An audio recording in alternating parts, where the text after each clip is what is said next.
Welcome to another episode, ladies and gentlemen. This is day 14 of the Diabetic Triathlete. I'm your host, Mike Razor, here in New York City. Hopefully, you guys are doing amazing.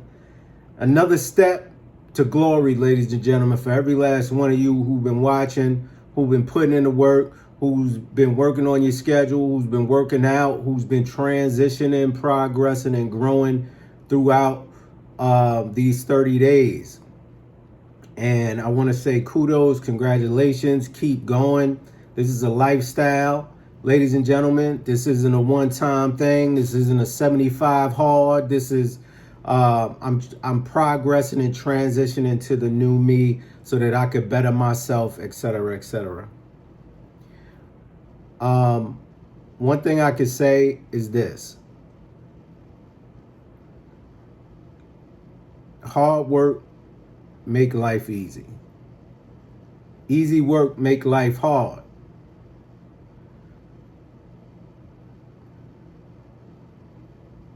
If you feel that what you're doing on a day-to-day basis is easy, and then 9 times out of 10, your life might be hard. Your insurance might not be good enough. Where you live, your neighborhood might not be the best or be great. Your, family structure might not be great. Just look at it. Your health may not be so great.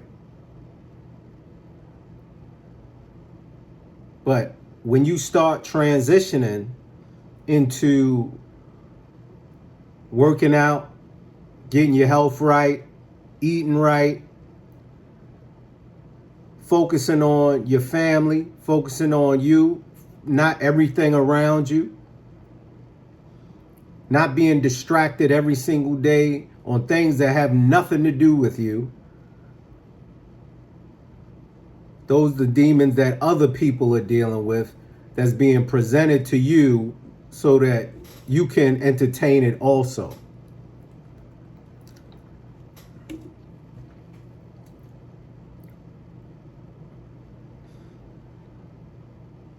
When you take the opportunity to really sit down and manage and grow up, first of all, but manage the things that you have in your life for the outlook, the vision that you have for yourself and your family in the future, then that transition, that reassessment happens. Airline pilots,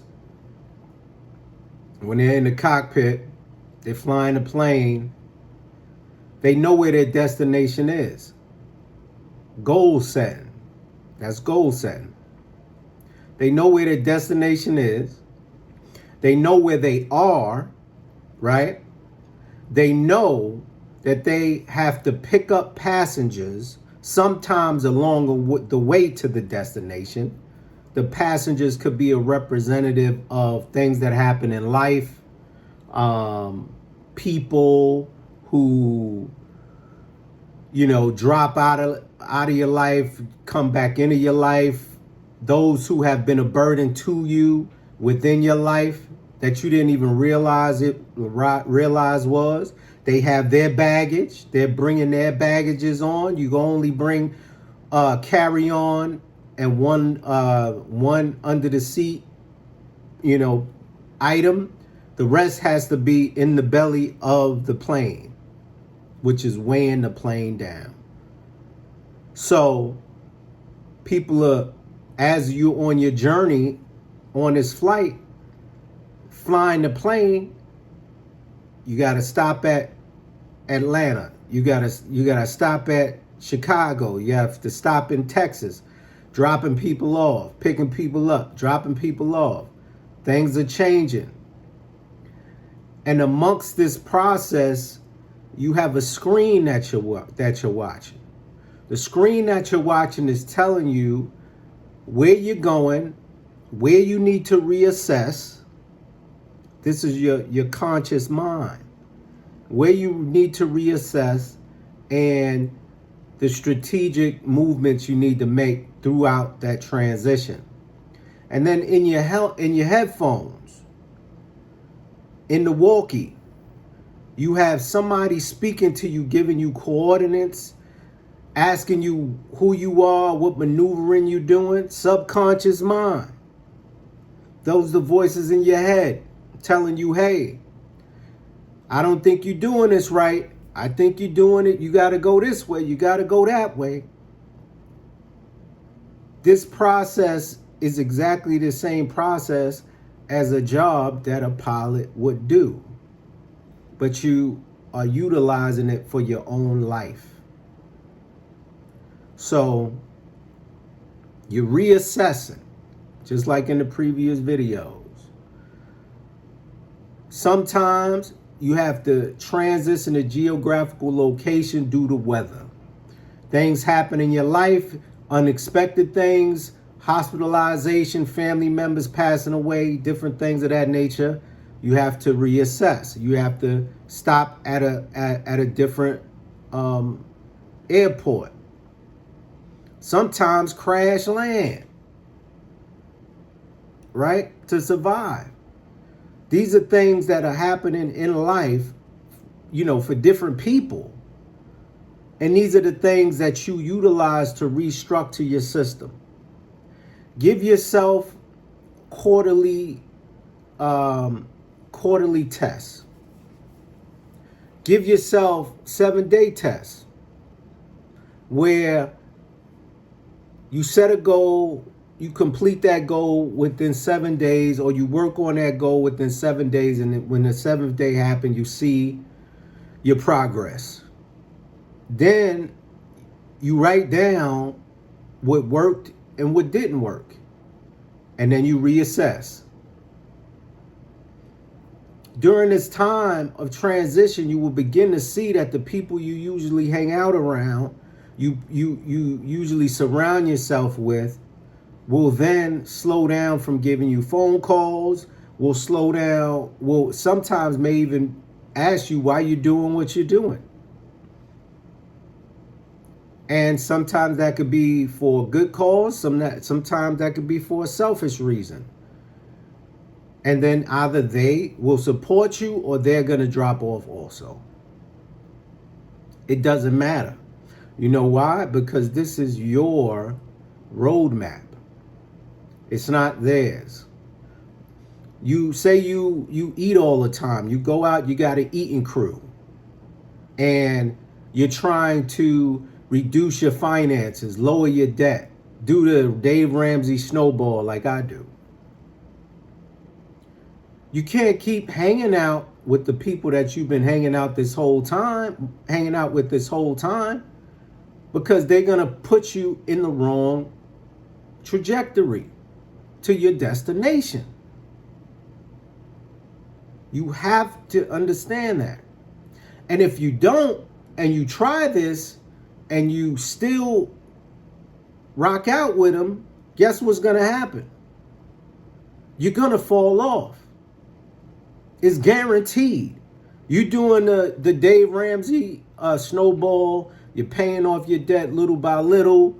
You have written down your list of things that you want to accomplish, you want to pay off. Every time you pay an item off, you turn it green. And now you have a specific budget,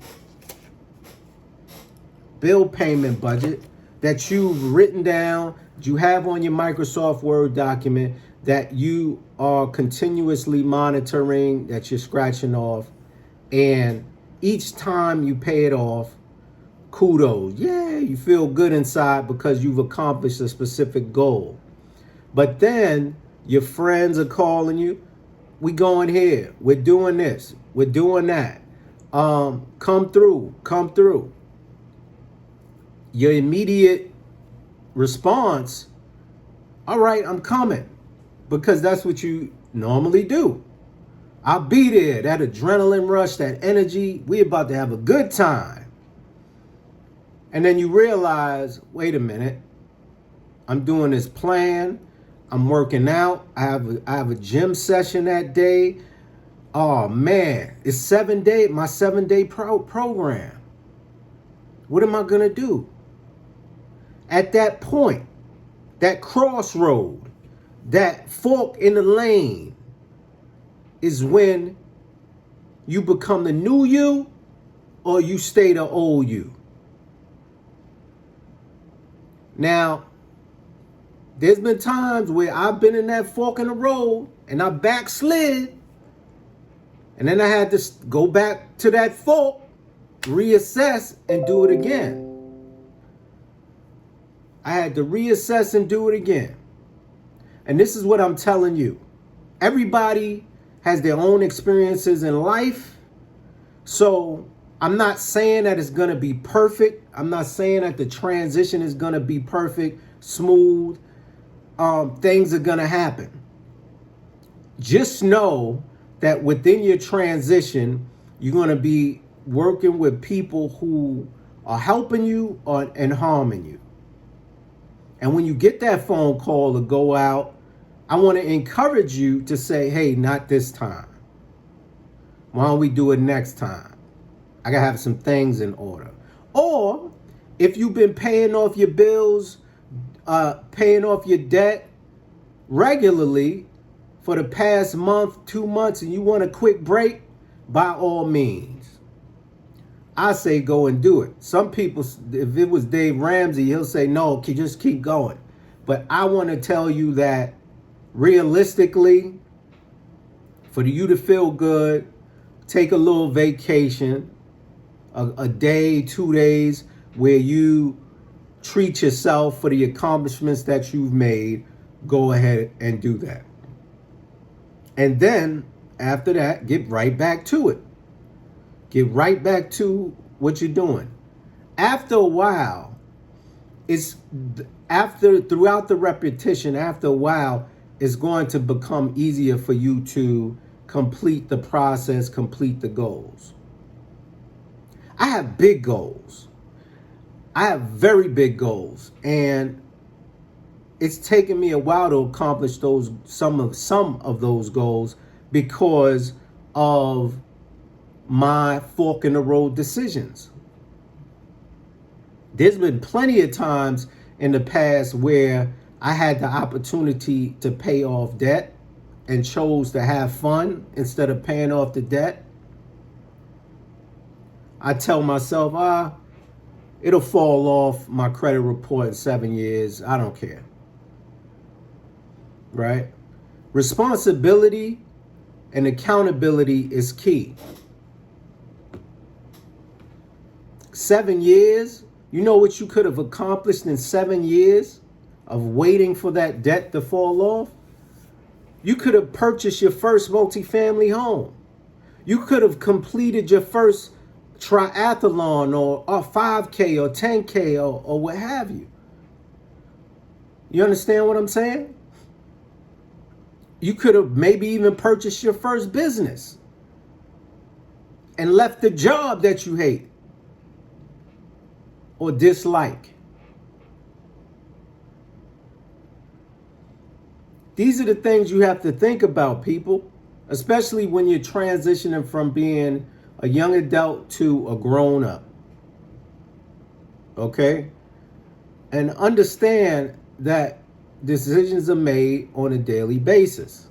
This is a process. This is a structure. Everything is streamlined up until that fork comes in the road.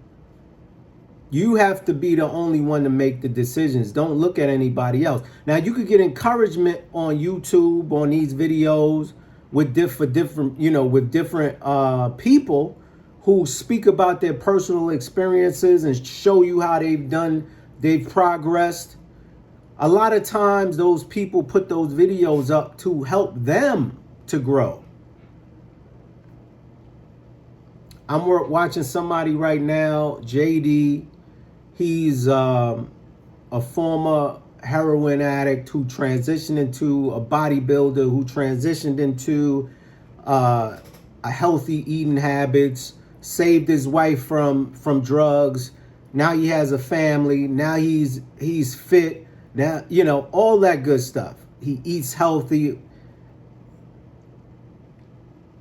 These are the things that will assist you in your growth. It's like playing a video game where you're going Legends of Zelda or what have you, where you're going through the town and you're trying to grow, you're transitioning as an individual, and you're grabbing a water instead of that soda over there, and you're getting power ups and different things. You're going to the gym and you're getting power ups, you're getting stronger. This is an encouragement to you, for you to get to that phase.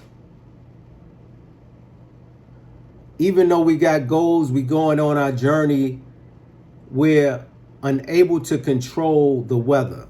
We're unable to control the path, but we can reassess the path from the things that happen in front of us. You have that opportunity as well. Okay? There was a scenario where I had my bike, my new bike. The bike tires were airless tires, and I had to transition them to tube tires. And every time I tried to fix the tire, it wouldn't work. I had to go back to the store, get a different tire. It wouldn't work. I had to go back, and I measured the tires and everything. Finally found the tire, and the actual, I forget what it's called, Fresca or pressure, something to that effect, where you play where the air goes into. I forget the name of it, but there's two different types of places where you put the air into for different tubes, and that piece did not fit in the bike wheel where the spokes are and whatnot. So I had to go back to the store again,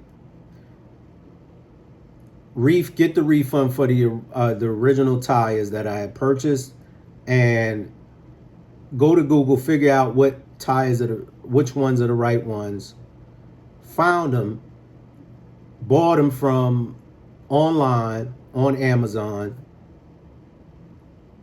put them in the tire, and finally it worked.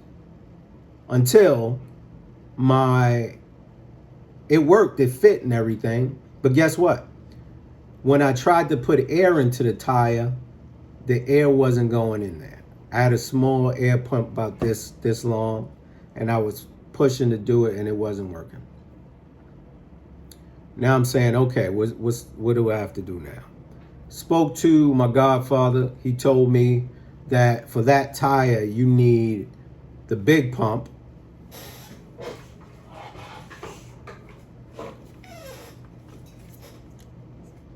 You need the big pump. We're talking about triathlon level type stuff. Not really, but you need it technically, yes, because this is a road bike and different things. But the point is I got that pump, pumped it into the tires, and it worked. But in order for me to get all the way up to that point, these are the reassessments, by the way. In order for me to get to that point, I had to strategize. I had to go to search different places for the answer, test things out, and then I had to go to someone who had the experience to give me the answer, who's already been through that process before. And then I solved my problem. These are the steps that it's going to take for you to get to that next level, to transition. We're talking about level ups, baby.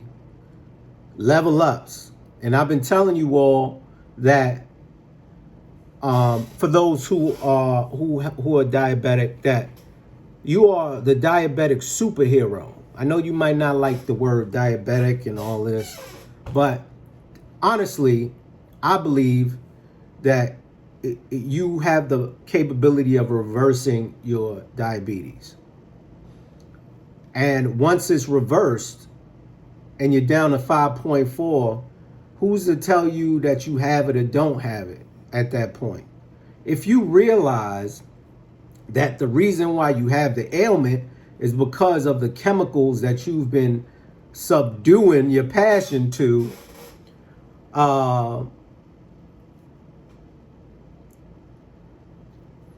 then you know what the culprit is. And once you stop eating those things, then you realize that it wasn't that you living with a lifelong illness. It was that you were eating foods that were killing you. That goes into the individuals who only have certain things, that don't really eat that much, but still the doctor's saying that you have, yet you're diabetic, that kind of thing. This is what I'm going to say. It may not be the consumption of food that you're eating, but the products that you're putting in your body. And this is what I'm saying. This is what I mean by this. And listen clear. This is what I mean by this. So you may not be continuously eating candies, cookies, candies, cakes, or any kind of junk food, potatoes, rice. Those things raise your blood sugar, right?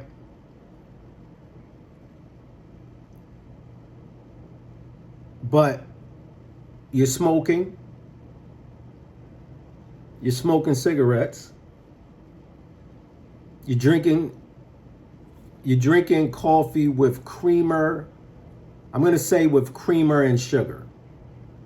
Now, I drink coffee, but I drink black coffee with heavy whipped cream sometimes, and sometimes I just use half and half.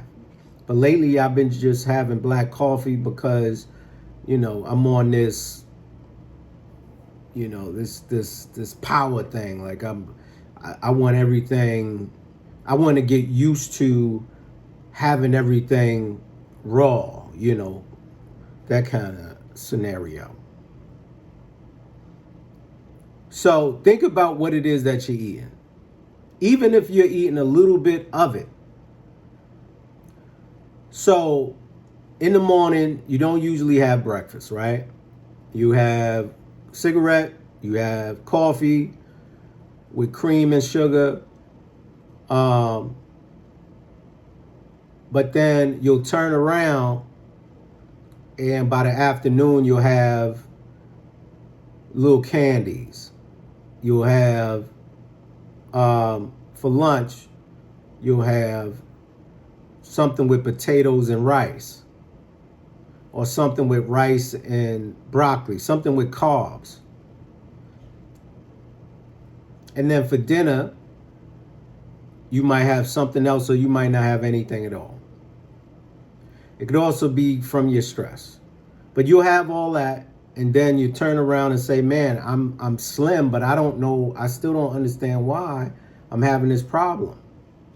And it's because even though you're slim, even though you're not eating as much, you're still consuming things and not working out. And when I say workout, I mean just taking a walk, being more active. And now you're sitting with a higher A1C and you're still trying to figure it out. Do some research. I'm not a medical doctor, so disclaimer, right? Do some research. Find out the best methods for you. Find people who have been in your shoes, who have reversed this process. Okay? Right now, my average, since the last week or so, my average is around 124. Whereas previously, it was 4 something. then went down from 4 something to 145 to 120 something. And the goal is to get to what? 5.4, right? A1C. So my workaround is this. This is what I do. I wake up in the morning. I have black coffee. I have iced black coffee. So let me clarify that. I have iced black coffee. Then I would get to work. I'll take my vitamins and stuff. Then I would get to work. And I would have another coffee when I get to work. An espresso, an Americano, right? The coffee suppresses my hunger. But one thing I can tell you is when I do my fast, I get a crazy headache. So it's crazy. But I'll do that. And then lunchtime, I would have a protein bar from Quest. A Quest protein bar or Bear, it's called Bear something. Protein bar. And I'll have another cup of coffee. So it's technically like I'm fasting, but the reality is I'm not. And I won't eat until after I get home usually. Or if I do eat for lunch, I'll go to a place that serves chicken or some type of steak or something like that, and I have chicken with, what is it? I have chicken with bananas, like Maduro bananas, and maybe a diet soda or something like that. It's not the healthiest, but I don't eat it that way all the time. So let me be clear. And then I'll come home, and then maybe I'm still hungry. It's all based off whether I'm hungry or not. I don't go by, it's three meals a day, 5 meals a day. I don't do that anymore. I used to do it. I don't do it anymore. Weekends, I'll have breakfast in the morning on the weekends. I'll work out usually during the week and the weekend. So either before I go to work, I work out, or I wait till I come home and work out. And that's how I'll do it. And then when I get back, I'll have something to eat, But I've gone and lowered my this the meal prep process while I'm doing a Dave Ramsey plan is I purchase my meals, like my food from the grocery store, cook the food for the week, and then I have meals already in the refrigerator. That's usually how it is. So when I come home, I don't really have to worry about ordering anything. The food's there. I just pull it out, eat it, that kind of thing. Some days I don't want it. Even through me being on a Dave Ramsey plan. Thank you, Dave. I don't want it. And if I know that I had not used any money for ordering out or done anything like that, I'll do it maybe once or twice a month. I'll treat myself. But understand, this is your journey and not my journey. My journey is what I've seen to help me to do better. And the very first time, before just give you an example, the very first time I began this process of triathlon, working out, eating right, doing the things that I'm doing now, I went to my endocrinologist for the first time because I was just going to primary care at the time. I went to the endocrinologist and she did my blood work and looked at me and said, man, You look healthy. You don't look like you have any, like you diabetic. Your blood work looks normal. You seem fine. The only thing is your A1C is at 7. I think that she said 6 or 7, something to that effect. She said, but as long as you keep doing what you're doing, probably stay off some of the food that bad food, you're good. This is all you have to do, people. And yes, it's a process because you've been eating a certain kind of way throughout your entire life. You've been living a certain lifestyle throughout your entire life. So this is going to be a process of transition. All right? Anyway, I'm going to leave it here, guys. I got to go. It's 30 minutes in. Hopefully you have an amazing day today. Hopefully these videos are helping you, even though the videos might be a little slower than normal to go through. Listen to the videos, take notes, do what you have to do, and trust me, you're going to be a better person through it. So I'm going to say farewell for now, ladies and gentlemen. Have an amazing day. Blessings to you all. Peace.